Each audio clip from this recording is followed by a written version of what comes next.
Hello, I'm Patricia Sierra Sampson, publisher of LatinPost.com, and today we're launching a series on high-profile, prominent Latino leaders from across industry who will be sharing their stories of innovation and success. We hope we can reveal the people behind the titles, behind the success, and gain some insight into what motivates and drives them. This is changing the game. Right now, we are with a very special guest, Mr. Daniel Lubetzky. He's the CEO and founder of the Kind brand and also the founder of the Kind movement. You were named among Business Week magazine's America's Most Promising Social Entrepreneurs and Time magazine's 25 Responsibility Pioneers of Social Innovation. The World Economic Forum has identified you as a global leader twice. And Fast Company selected you one of 43 entrepreneurs who are changing the world. Your journey is an evolution in that what brought you here was also the founding of 3 other companies. Can you give our readership a little bit of a background or maybe a snapshot of those companies and how they presented to be the building blocks of what brought you here today? Sure. You didn't mention all of the praise that my mom gives me every day, so I won't hold that against you. But I think the common thread in all of the stuff I do is trying to find creative ways to build bridges between people, to help human beings discover each other's humanity. And I was born in Mexico, but my father was a Holocaust survivor, and he was in a concentration camp as a kid, and I learned about what he went through, and I think that my commitment to prevent what happened to him from happening again to other human beings is what has always driven me to try to find fun, different ways to get people to discover that we have more that brings us together that should separate us.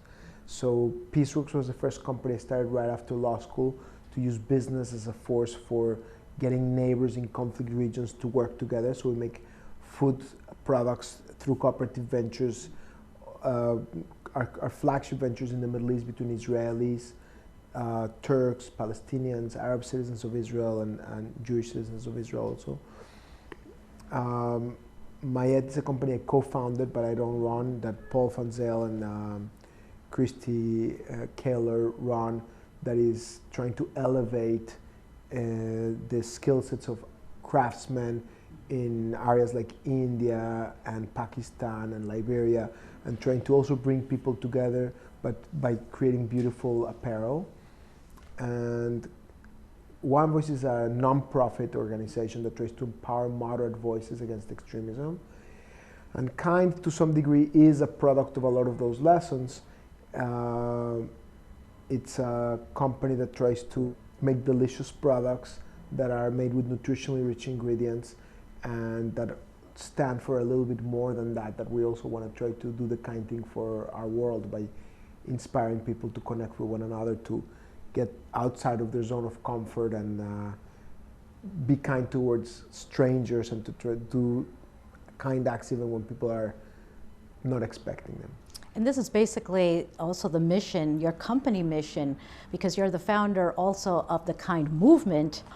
Right now, basically, the label of social entrepreneur is something that, for you, this has not been something that's trendy or something that just recently just came about. This has been your life's mission.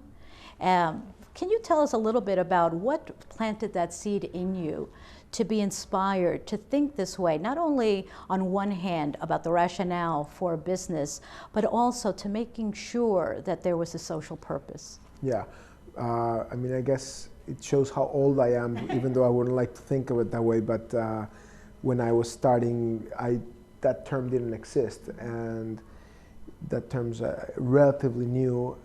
But I do think I like it, and I think applies well to what I aspire to try to be, which is a person that tries to build creative ways to make a small contribution towards society in addition to doing it in a sustainable, scalable way where you're using market forces to not just make money, but also to tackle things in society.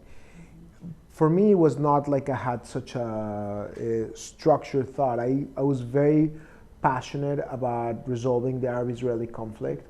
I wanted to get Arabs and Israelis to work together and to end the conflict.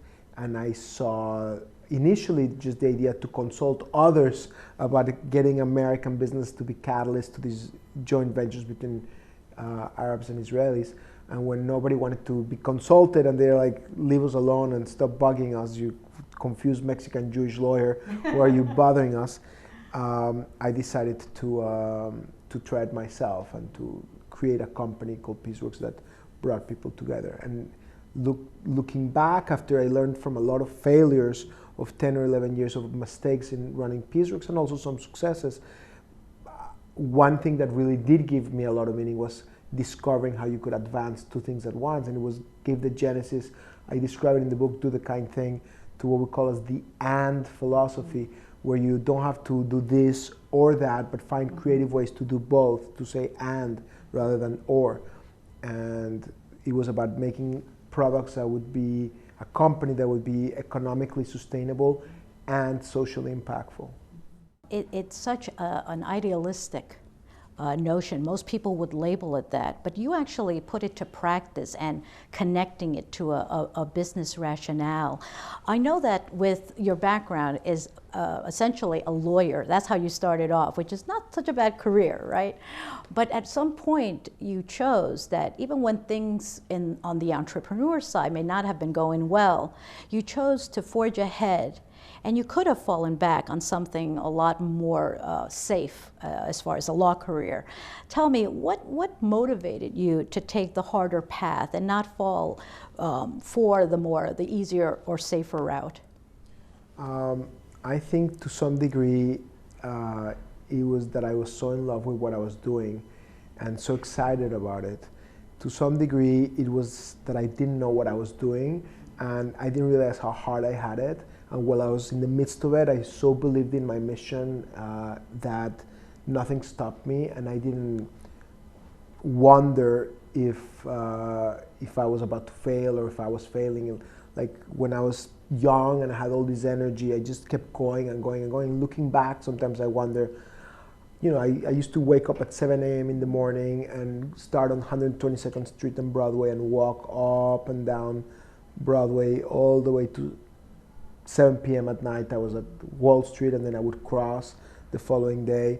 And then the next day I had to deliver the product in my beaten up Cougar, which I covered with duct tape in the trunk because the trunk was broken. And I would deliver the product really fast. And if I wasn't really, really fast, I would get a ticket on my car, and that ticket would erase all of my profits for the day. So it was, and then the next day I had to write the invoices and collect. So it was a one-person operation. So a lot of people would have thought, yeah, being a lawyer is a safer thing. And I'm lucky that I didn't know what I was doing. That I was just like having fun and believing in my dream and believing in something that was giving me meaning and that I felt was so cool to get people to work together and to get neighbors to shatter their stereotypes and cement relations with one another. And that was what drove me. And I made a ton of mistakes, but I was just... I kept learning from those mistakes and asking questions. You find inspiration from a mentor who is your father, who had a very inspirational story that definitely resonated within you. Can you share a little bit about that story that made you care this much to make this your life's mission? I don't know which story you mean, because my whole life was so many stories, but I can talk nonstop about my dad. He was the kindest person. He came to Mexico after the war. He only had a third grade education. After third grade, had been sent to a ghetto and then a concentration camp. So the way he educated himself when he arrived in Mexico, he didn't speak Spanish or English. The way he learned those languages and educated himself was by buying used encyclopedias, and then he would read them cover to cover, volume A, volume B, volume C. And he really saw life as a gift, as a blessing, because a lot of people around him had not survived the camp, and he saw it, his life's mission, to try to be kind to others. He felt that he had survived the war and the concentration camp thanks to the kindness of other people. And every day he went by, if somebody was having a bad day and was moody, if he was a flight attendant or a waiter that he couldn't get them to smile, he would just not relent till he would like tell them enough jokes till he would like crack a smile in them. And that was, he was here to give light to the world, and he inspired me in many ways. I find that with all entrepreneurs, it all starts with an idea. But a lot fall by the wayside because, as you mentioned earlier, it is a very difficult path to be on. After reading your book, I realized that you talk a lot about the idea and then taking it beyond the idea and the commitment it takes. Can you address a little bit about entrepreneurship and everyone wanting to be an entrepreneur, but it's not really for the faint of heart? Yeah, I think an entrepreneur has to have the creativity, but also has to have the execution power to turn that creativity into a reality. So a lot of it is what I talk in the book and do the kind of thing about being an actionist and what does it mean and what does it take to be committed to bring the idea to a reality. You also need to separate between the ideation phase and the execution phase.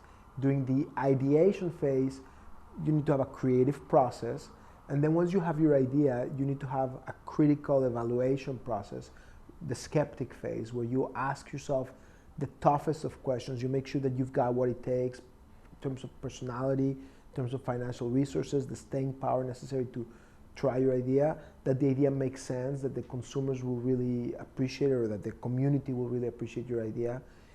And you need to be very intellectually honest with yourself and very self-critical, understand what your competition is, how you're going to win, and be comfortable walking away if during that skeptic phase you realize that this is not a sustainable or achievable idea. But if you do go through that process and thoroughly check it and think that you've got what it takes, then at some point you need to flip a switch and turn yourself from the skeptic to the evangelist, from the person that's just doing a lot of thinking to the person that's going to start acting and doing. And that person is a very different person. That person is just going to go for it. Nobody's going to stop them. Nothing can turn them down or make them give up on their idea. They have to have the staying power to execute it. Kind was born out of one of the toughest years of my life. If I had given up just 1 year too early, just 1 month too early, maybe would have never seen it. And I'm lucky and blessed that I just kept going. But it's very important to when you have conviction that something's worth doing, that you don't give up too early. Again, congratulations. You're on the New York Times bestseller list. Do the kind thing, think boundlessly, work purposefully, live passionately. Great tenets of not only for business but a philosophy of life. You put together a core team that has been with you through your growth. That must be very difficult because your brand is much more than just a great business model. It has such a strong social significance. What do you look for? How do you put together a core team that will walk the walk and stay through the course and be a champion for your mission? I think the most important thing is to look at the essence of that person, look at the values. I think I was joking, I was talking to my board a few weeks ago and sharing that really we don't have any jerks here, that everybody's really nice. And then my board member turned to me and said, like, that's because you're the one, that you're the jerk. But other than me, I really think the most important thing is to look for people that at the essence of who they are, they have loyalty, integrity, they're good human beings, they're hard workers. And if you have that at the essence, everything else works itself out. If you have people that are introspective and that are self-critical and willing to question themselves, they're going to grow and figure things out. So I look for people that have those values, and then everything else sorts itself out, because when you have challenges, when you have successes, how you address them, how you live those days, how you act in adversity as well as in success is going to define your culture, your future, who you attract. So, of course, you need to, now that we're growing, find more specialized people that are best at what they do. And when we're starting, I talk a lot about the book about the evolutions of how, what you need at each phase. But what's constant is those values. Mm-hmm. One last question. When Latin Post reaches the millennials, the Hispanic millennials, that research tells us that they're very entrepreneurial or strive to be. Over 48% actually have identified that they would like this to be their life purpose. Is there a bit of advice or one piece of advice, I should say, that for a young person thinking of making this their choice for a career, to start a business, to be entrepreneurial? And let's say, for instance, if you, at this age, could look at the millennial Daniel, what advice would you give yourself? I think the most important thing is to talk to yourself, to understand yourself well. I talk in the book a lot about the importance of, in today's day and age where we're always so busy with our iPhones and with our constant communications, we don't take enough time to just let our brains connect with us and understand who we are, what makes us tick. And if you don't understand what's important for you, how are you going to pursue that which is important to you? You need to really have that conversation. Sometimes it's a tough conversation because these answers are not easy to have.